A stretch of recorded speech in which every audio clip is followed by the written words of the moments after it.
Assalamualaikum warahmatullahi wabarakatuh. Setelah berakhirnya kerajaan Hindu-Buddha, muncullah berbagai kerajaan bercorak Islam yang tersebar luas di Nusantara. Salah satunya adalah Kesultanan Pajang atau Kerajaan Pajang yang berpusat di Surakarta, Jawa Tengah. Pendiri Kerajaan Pajang adalah Sultan Hadiwijaya atau yang lebih dikenal dengan Jakatingkir. Lokasinya berbatasan di antara dua wilayah, yaitu Desa Pajang di Surakarta dan Desa Makam Haji di Kartasura. Sejarah Kerajaan Pajang. Kesultanan Pajang atau Kerajaan Pajang berdiri pada tahun 1568 atau abad ke-16 Masehi. Sejarah singkat Kerajaan Pajang berkaitan dengan keruntuhan Kerajaan Demak pada tahun 1549 Masehi. Pada saat itu, Arya Penangsang melakukan pemberontakan terhadap Kerajaan Demak. Pemberontakan tersebut dihalangi oleh menantu Raja Demak yang bernama Jakatingkir.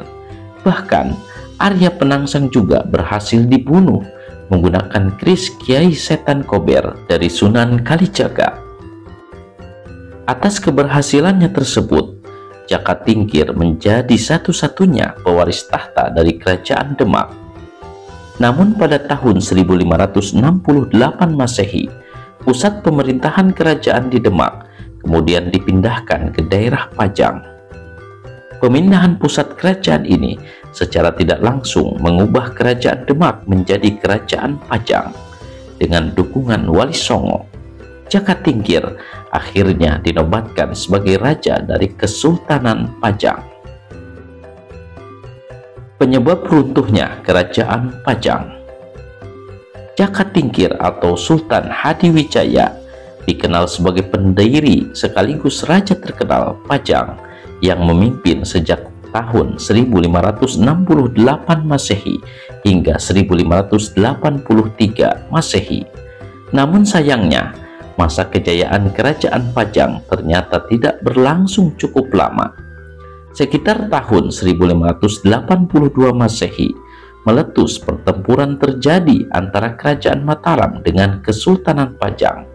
Setelah pertempuran itu, Sultan Hadiwijaya jatuh sakit selama beberapa waktu hingga akhirnya meninggal dunia.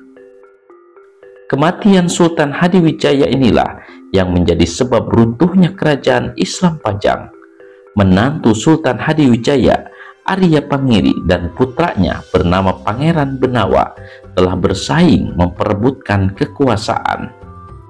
Perebutan kekuasaan ini berhasil didapatkan oleh Arya Pangiri yang menjadi raja pada tahun 1583 Masehi. Selang beberapa lama, Pangeran Benawa melakukan serangan yang dibantu Sutawijaya dari Kerajaan Mataram. Pangeran Benawa akhirnya dinobatkan sebagai raja dan memerintah selama 1 tahun. Ini karena beliau tertarik untuk menjadi penyebar agama Islam. Kekuasaannya berakhir tanpa putra mahkota pada tahun 1587 Masehi.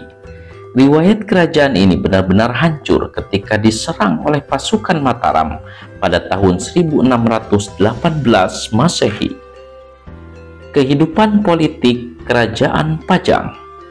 Kehidupan politik, ekonomi, sosial, budaya Kerajaan Pajang secara keseluruhan cukup berkembang.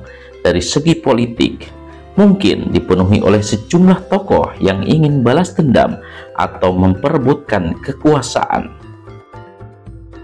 Awal berdirinya kerajaan, Arya Penangsang telah melakukan kudeta berdasar dendam terhadap Sultan Hadiwijaya. Alhasil, pertikaian darah yang terjadi antara Arya Penangsang dan Sultan Hadiwijaya tidak bisa dihindari. Kehadiran Wali Songo selama masa kudeta berlangsung ternyata tidak sesuai dengan harapan. Hal ini karena Sunan Kalijaga meminta para wali untuk memposisikan diri dan tidak berpihak dalam peperangan, hingga muncul sebuah filsafat bahwa wali hanya bertugas mengurusi agama, bukan perebutan pimpinan. Kehidupan ekonomi Kerajaan Pajang. Kerajaan Pajang terletak di dataran rendah Sungai Dengkeng dan Pepe dengan Sungai Bengawan. Lokasinya yang strategis membuat Pajang mengalami perkembangan ekonomi yang pesat, terutama di bidang pertanian. Kerajaan Islam ini sempat menjadi lumbung beras utama yang ada di Pulau Jawa.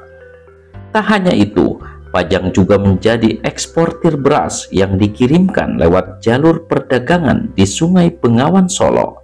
Kegiatan perdagangan ini secara tidak langsung meningkatkan kondisi ekonomi masyarakatnya. Bahkan, daerah Pajang dijuluki sebagai agraris maritim yang mempunyai potensi tinggi. Kehidupan sosial Kerajaan Pajang. Kehidupan sosial masyarakat Kerajaan Pajang yang ada di masa lampau bisa dibilang sangat harmonis. Pasalnya, masyarakat selalu mengutamakan kebersamaan atau gotong royong dalam hal apapun. Selain itu, mereka juga tidak terlepas dari budaya ataupun tradisi yang sudah ada sejak zaman nenek moyang. Kehidupan sosial yang cukup tinggi ini sebenarnya didukung dengan faktor ekonomi yang juga tinggi pada saat itu. Peninggalan Kerajaan Pajang. Kesultanan Pajang ternyata tidak memiliki peninggalan dalam bentuk bangunan maupun artefak. Hal ini sangat wajar karena memang lokasinya berada di wilayah pedalaman masa kejayaannya sangat singkat. Meski begitu, masih ada peninggalan yang bisa dikaitkan dengan Kesultanan Pajang, di antaranya Masjid Laweyan. Masjid Laweyan atau Masjid Ki Ageng Henis merupakan sebuah masjid tertua yang ada di kota Solo, Jawa Tengah. Bukti peninggalan Kerajaan Pajang dibangun oleh Sunan Kalijaga sejak tahun 1546 Masehi. Keberadaannya ternyata masih terawat dengan baik sehingga bisa ditemukan sampai saat ini. Tujuan pembangunan masjid ini adalah untuk menyebarkan agama Islam di wilayah Pajang. Keunikannya bisa dilihat dari beberapa sudut tertentu yang dulunya dijadikan tempat ibadah untuk umat Hindu. Masjid ini dijadikan tempat peristirahatan terakhir dari beberapa tokoh Islam termasuk Sunan Kalijaga. Pasar Laweyan. Selain masjid, peninggalan lainnya yang menjadi saksi kebesaran Kesultanan Pajang yaitu Pasar Laweyan. Pasar ini dulunya sudah dijadikan sebagai pusat kegiatan masyarakat Kerajaan Pajang untuk melakukan perdagangan. Pembangunan pasar ini cukup dekat dengan Bandar Kabanaran sehingga memudahkan transportasi pada masa Kerajaan Pajang. Ki Ageng Henis melakukan syiar agama Islam dan mengajarkan warga Laweyan untuk membatik. Tak heran wilayah ini menjadi sangat populer sebagai pusat pengembangan seni batik. Sampai sekarang ini, Pasar Laweyan tetap eksis sebagai sentra perdagangan batik tulis yang ada di wilayah Solo. Makam Bangsawan Pajang. Tak jauh dari Masjid Laweyan ada sebuah tempat pemakaman untuk bangsawan dari Kesultanan Pajang.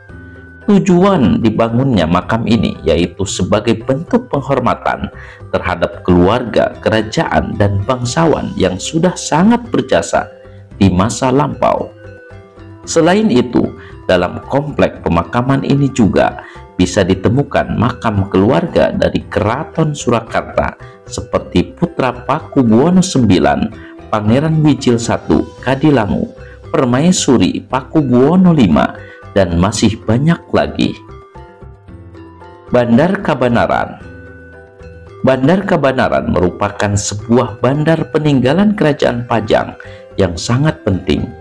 Pembangunan bandar ini memiliki tujuan untuk mempermudah arus lalu lintas dagang dan menunjang perekonomian masyarakat. Pastinya tidak pernah sepi karena dipenuhi pedagang yang ingin mendistribusikan barangnya dengan perahu. Dari Bandar Kabanaran, semua perahu tersebut akan menuju Bandar Nusupan yang ada di pinggir Sungai Bengawan Solo. Selanjutnya akan dibawa ke Bandar Gresik yang sudah pasti lebih besar. Adapun komoditas dagang yang dapat diangkut lewat bandar ini yaitu kain batik, kain tenun, hingga kain mori.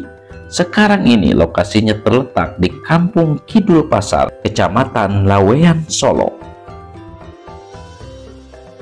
Keris Kiai Setan Kober. Ternyata ada pula benda peninggalan Kerajaan Pajang, yaitu keris Kiai Setan Kober. Keris ini merupakan sebuah keris pusaka yang dibuat khusus oleh Sunan Kalijaga untuk diberikan kepada Sultan Hadiwijaya. Keris pusaka ini dijadikan senjata yang paling ampuh untuk membunuh Arya Penangsang sehingga perebutan kekuasaan di Demak berakhir. Setelahnya, keris ini diberikan untuk Sutawijaya yang menjadi tanda penyerahan kekuasaan dari Kesultanan Pajang ke Mataram. Kerajaan Pajang dikenal sebagai kerajaan bercorak Islam pertama yang ada di Pulau Jawa. Kerajaan Islam ini adalah kelanjutan dari Kesultanan Demak yang mengalami keruntuhan pada tahun 1549 Masehi. Namun, masa kejayaan kerajaan ini tidak berlangsung lama setelah meninggalnya Sultan Hadiwijaya. Nah, itulah beberapa sejarah singkat tentang Kerajaan Pajang. Semoga bermanfaat.